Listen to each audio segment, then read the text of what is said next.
You have questions, we have answers. This is Jane Muller. And this is Ken Muller. Welcome to our show, all about real estate with Ken and Jane. And today's show, Jane, we're starting to ask some questions. We're going to be asking today the top 3 factors to ask if you should sell your home. And those questions have the why, the where, and the when. The first question everyone needs to ask is, why do you want to move? Number 2, where are you moving to? And number 3, when do you need to move? So it's the why, the where, and the when. We're going to break it down in a lot of depth on this show, and we're going to follow this show with the next couple of shows with other top 3 categories. It's the top 3 theme for the month of July. Yes, absolutely. Ken, it's www, but no dot. No, this is not a website. Yeah. Oh, there you go. It's www, but no dot. Right. And every time when people call me to go their home, right, to want to sell their home, I always ask these 3 questions. And my job is not just go there and ask you to sign the listing agreement, put a house on the market. That's absolutely not my first priority. My first priority is should help the seller understood why they want to sell, where they're going to go into, what's their time frame, when. So once an agent helping the owner to dig deeper, understand where they are, where you're going to be, and quickly the seller can see listing house or not, whether it's in their best interest, or at least the time frame is right for them. Because a lot of time, there's no right or wrong answer. Right. But our job is to help the seller understand better by pumping us the question. Sometimes, that's like with anything in life, you have to ask the right questions because ultimately you want to ask the seller needs to know what they want to achieve. What's the purpose? That's a lot of times even you ask that question to your buyer, your seller. What are you trying to achieve? Yes. If you know what their end result is, then you can better assist them and advise them. And that's one of the things that a real estate professional has to do. You have to be an advisor. You have to guide them. It's not always to go there and take the listing agreement. You have to do what's in the best interest of the seller at that moment in time. So you have to understand, just like when you go to a doctor asks you a lot of questions because they need to understand. The more questions they ask, the more information they can gather. So the why, the when, and the where are very important questions that a real estate agent has to ask to any seller. So Ken, that's remind me a movie, the Charlie and the Chocolate Factory, right? Remember, one guy was seeing the psychiatrist that time, and the guy didn't say anything. Yeah. He just asked a few questions or pumped him to think more. And then at the end, he said, "You good? You very good, right?" He said he's the best psychiatrist. Right. And all he did. That's ask right question, pump him to derive his own answer. So that's very important. Right. So with the why you want to move, a lot of times the sellers may come to you and say, Jane, I want to move. The market is really high now. I want to sell my house for the top dollar, and yes, I just want to cash in the money, and I'll figure it out later. Yeah. So what do you say to that type of seller? A lot of time, right? When they tell me, I will just want to cash in, I will ask them, where are you going to move to? Do you have a home ready? No. Well, do you know if you sell your home at top dollar, by the same token, you're going to buy the home at top dollar? Can you buy without selling? If not, if you sold your home, if the market is still going up, you're going to pay more for next. Plus, it's very limited inventory, and you're probably not going to find someone you like very quickly. And in the meantime, what's your plan? And plus, the interest rates may have changed. You may have bought that home 20, 30 years ago, maybe at a lower interest rate. That's not, it's maybe you refinanced it. Right.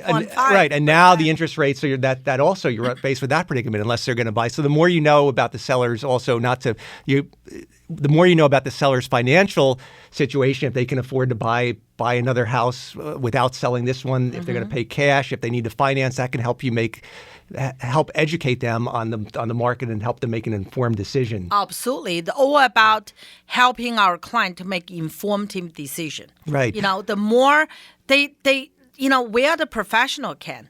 We have so much experience with this because we went through a lot. So by pump the seller to realize a different scenario, definitely, in my opinion, will help seller a lot to derive their own decision. Right. What's good for them. So selling for just the high price is not a good reason in and of itself. It could be a good reason if they have a game plan in place and they have another place to go.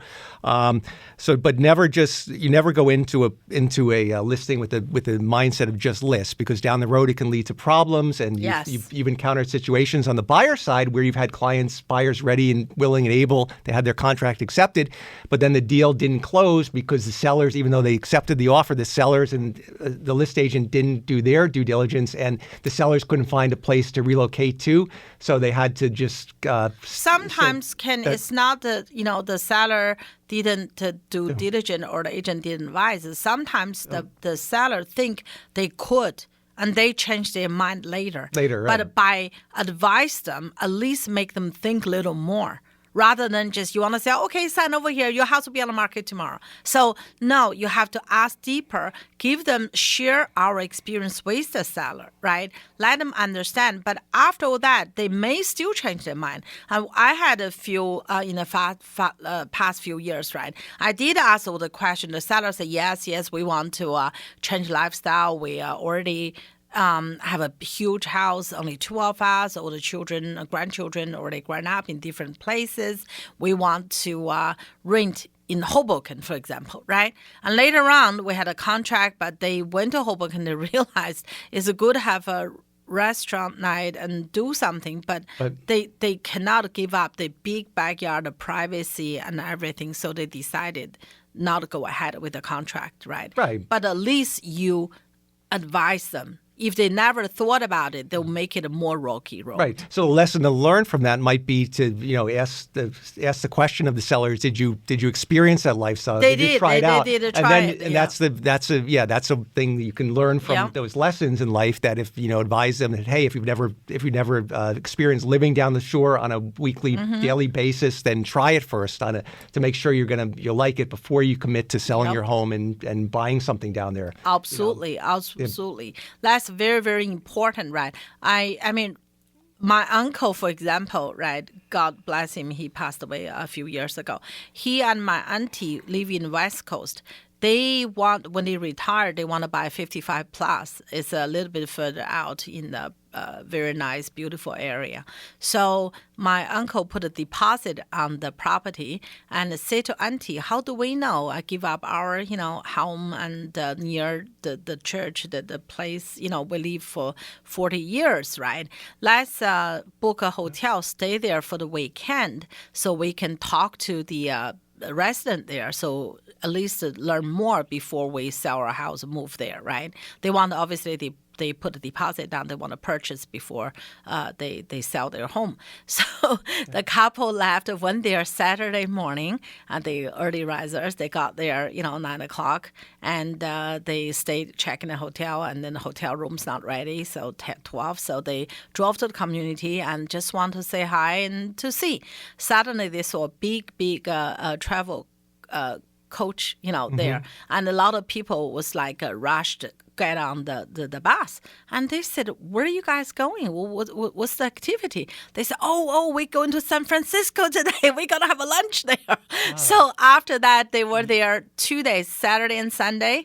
And there's not many people there in the community, nothing going on. So when they came back to their home, they decided to cancel the contract because they only put a deposit anyway. So they said, no, I think we don't want every weekend wait for a big bus and come back to the city where we're from. So that we're good. Yeah, so it's all relative. What you don't have, you appreciate.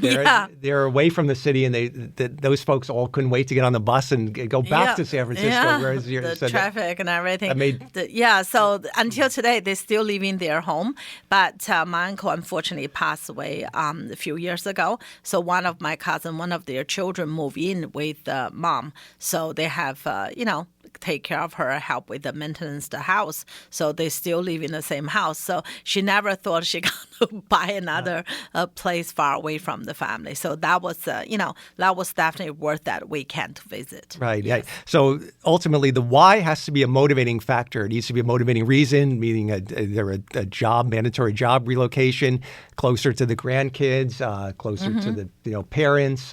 Something that's really a motivating factor, that you're really motivated, you need to sell. It can't just be, well, it shouldn't be more like, well, we think we want a lifestyle change, then you need to investigate it more and, try to make sure that's really what you want to do. Absolutely.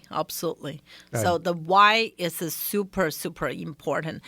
Once you understand why, if the why is just, a very simple, just spare moment, think, oh, that'll be a good idea.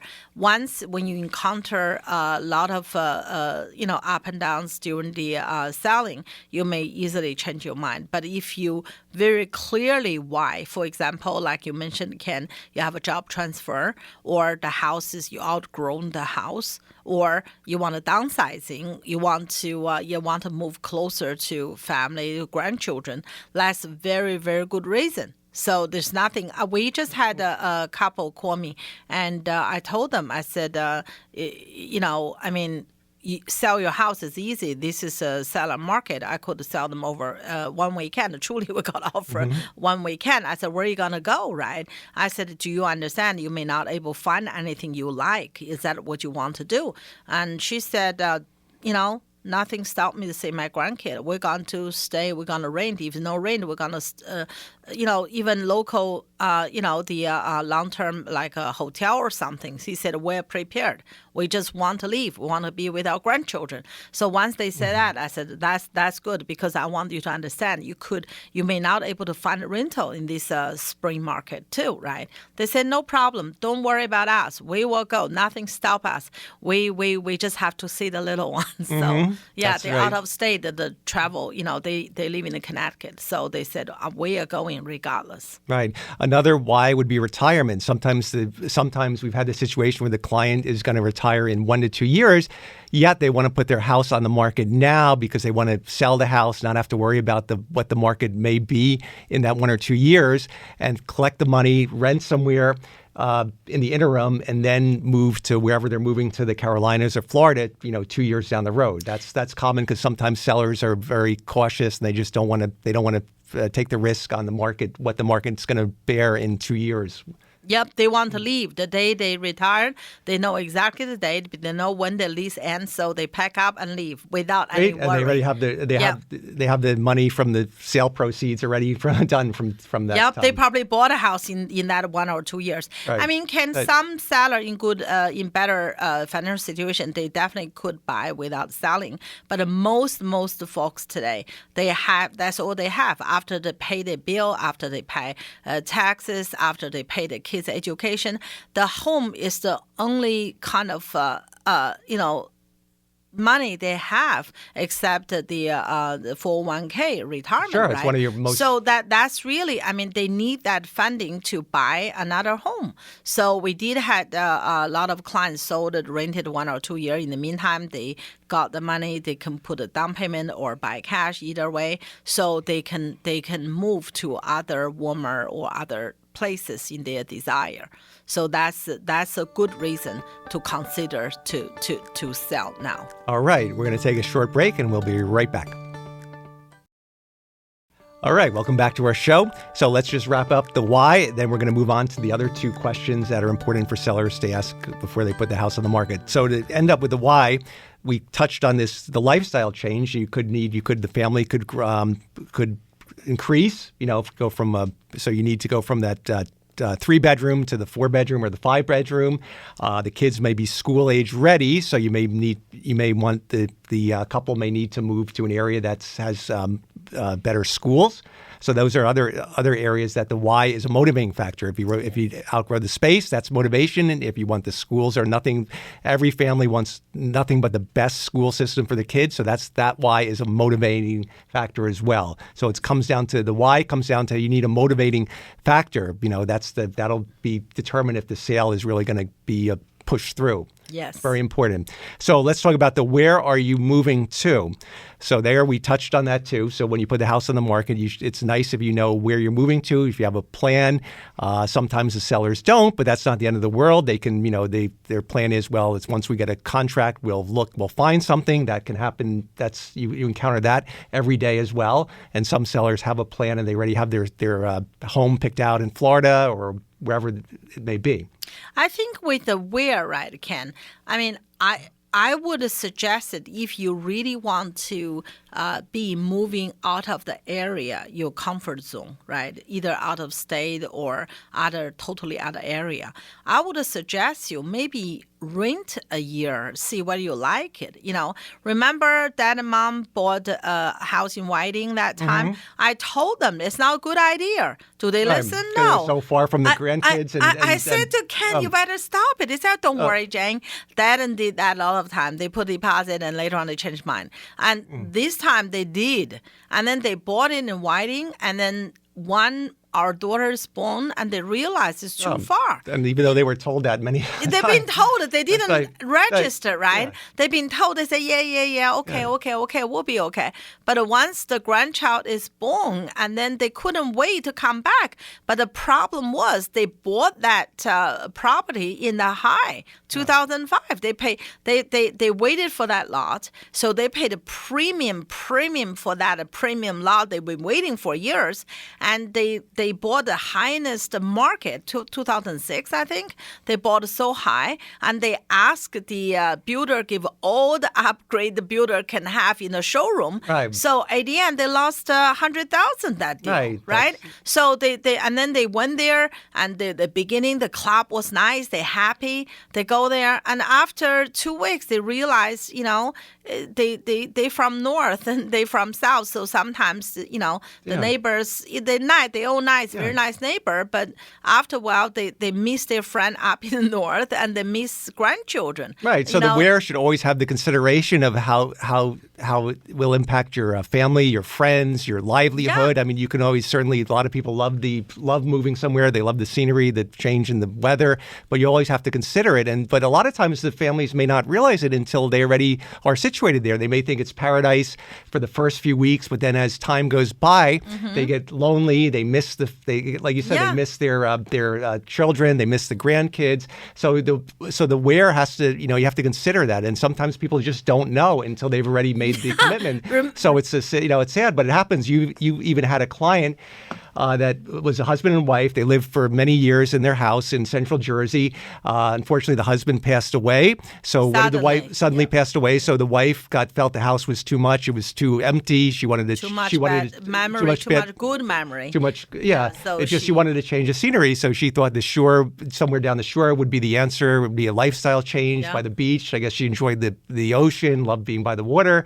But when she got down there, she realized that she missed her local community activities that she was involved with. She missed the friends, even though there were still drive away the kids. So what did she end up doing? She ended up moving from her house down the shore, and then from the shore back to the somewhere 55 plus. She bought a newer 55 plus community. She doesn't want to take care of the yard and everything in a 55 plus community. And at the beginning, she was very happy in the club and everything. After a while, she just because her girlfriend was there, a couple of girlfriends in the same community. They said really nice. They went there. She liked it.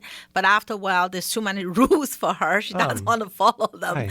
At the end, she came back to where she had a house at the beginning. She bought a smaller ranch and moved back to the same town. So that was so she made a whole 360. But what you're saying is very interesting about people. Sometimes what I think is a great idea is neighbors that are very close to each other or that live in the same community or the same town. What we've seen happen is oftentimes the one family will move to a certain location, and then the next person in that community who's friendly will move to that same community, and then before you know it, all of them move because they want that 55 plus or that community lifestyle with the shuffleboard, the swimming pool, maybe the gated, they want to downsize from a house to a condominium or a townhouse. They don't have all the burden. So that's not a bad idea because then at least you know where you're moving to. You have comfort and some level of friends that are already there. It's established. So that's a smart way to plan your wear. Yeah, Ken, I had so many clients told me when they go to South Carolina, right? Now there was a big movement to go to the Carolinas.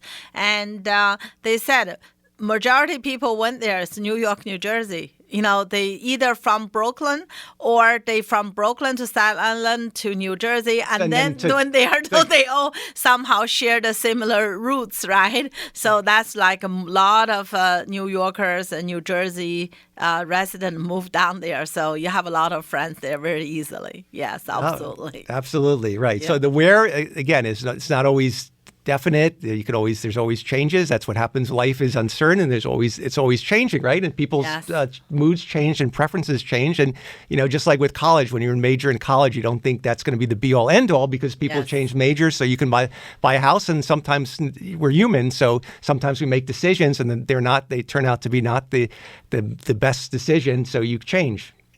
You try before you buy. You try to go there often. If you don't want to rent there for a year or two, at least go there for a few weeks and talk to neighbors and see whether you like it. Because buying a house is a huge decision. It's not buy a T-shirt. So better, just invest the time and the effort to go there, try it out. Yeah, and I think with the wear, we can't forget this other example. You said you had a client, I guess, that from Central Jersey when you that came to you and wanted to sell her house, and for whatever reason, they did a lot of research and they found that Austin, Texas was the best place in the world to live, maybe because of the climate, because of the. She heard on the news. Yeah, she heard. So I don't know if they made a voluntary decision or they had an opportunity to get a job there. She retired. Oh, she retired. She retired. Right. She heard Austin, the weather is good. That's the best place to live in USA. That's a few years ago. And she sold her house in here. She moved there. And I don't know, I told her you should rent first, don't buy. I don't know, she rented. Actually, it was the wrong advice because if she bought Austin now, the worth much more. But at that time, I couldn't remember. She rented or she bought. But after 2 years, she missed Jersey so much, she came back. See? She came back. So you can't always believe what you read. Everyone is a different individual, different needs, different preferences, and then it's happened to your best friend Adam, right? Yep. He said he's our age. He said getting old, he want warm weather. He went to San Diego, and I sold his house in Hoboken. He went to San Diego. I said, "You sure?" Yeah. Yes. Yeah.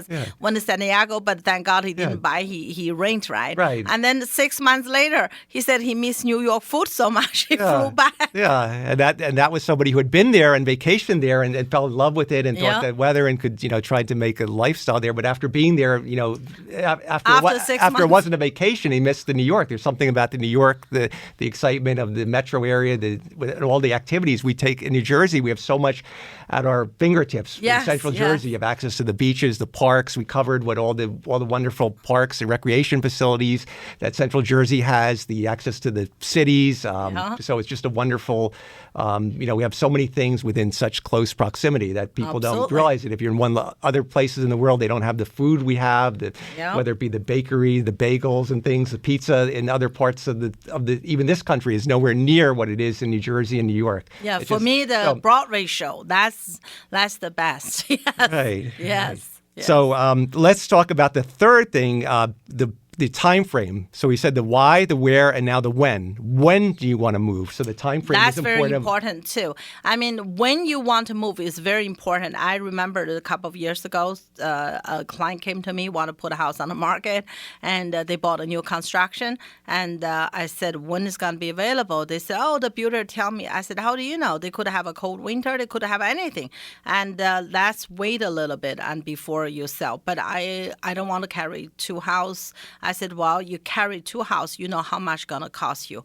But if you committed and something, if it's a bad winter or anything happen on the construction site, you may not be ready, and then you have to move twice. It's a headache to put the storage. You have to stay in the short-term lease. That's going to create a more problem, right? It's going to be more costly to you. And thank God they listened to me, because later on, suddenly we had the supply chain problem. So the house was finished 6 months or 7 months later than anticipated. paid it. So, but in the meantime, the market further went up. So as soon as, and we even waited till we pretty much know they're going to get CCO on the house. So and then we put the house on the market. So I told them this upright, that was last year. I said, the market is still going up. Let's just wait until they pretty much know they have a closing date. We put on the market on that weekend, and they closed, and we signed, and everything went super smooth. So that was a good thing. But so the delay worked out in their favor because the market yes. went up in Central Jersey, and they were able to have more money from their sale. But yeah, that's good. but it's true. If they put the house on the market that time, where are they going to go? Right? The builder is not builder's fault. It was a supply chain problem. They don't know. They don't have siding. They don't have window. They don't have a kitchen. They were just waiting. So, right. That luckily we waited. So sometimes timing is very important. Right. Like you said earlier, Ken, if people retire, 1 year, 2 year, when you retire, you can time that accordingly. And then you can plan a civilized and orderly move. And another good thing that some sellers often take advantage of is what's called the UNO, the use and occupancy, which is afforded as long as the buyers agree to it. The UNO allows the parties to close title on the house, but then afterwards the seller stays in the house up to usually 30 days or 60 days, depending on what the lender will allow, and they pay the carrying costs, buyer costs. So that way, and that can give the seller the additional month to 2 months time to do an orderly move. Whereas if they're not ready entirely to move, so they don't have to move their belongings out and they continue to occupy the house. So that's something that's a very useful tool. And very flexible. The cost of that normally, once again, is negotiable by both parties. Generally speaking, is the buyer cost. It's not a buyer mortgage. Yeah, it's a buyer's cost, right. Which is the property tax, HOA, if there's any, homeowner insurance, and the seller have to pay the utility cost and the water, sewer, and maintain the garden and the pool if there's any. So that's how it works. Yes. Yeah. All right, Jane, very good. We're about out of time, but I think we covered a lot of the why, the when, and the where. So for now, we'll see you next week. Have a good one. Thank you.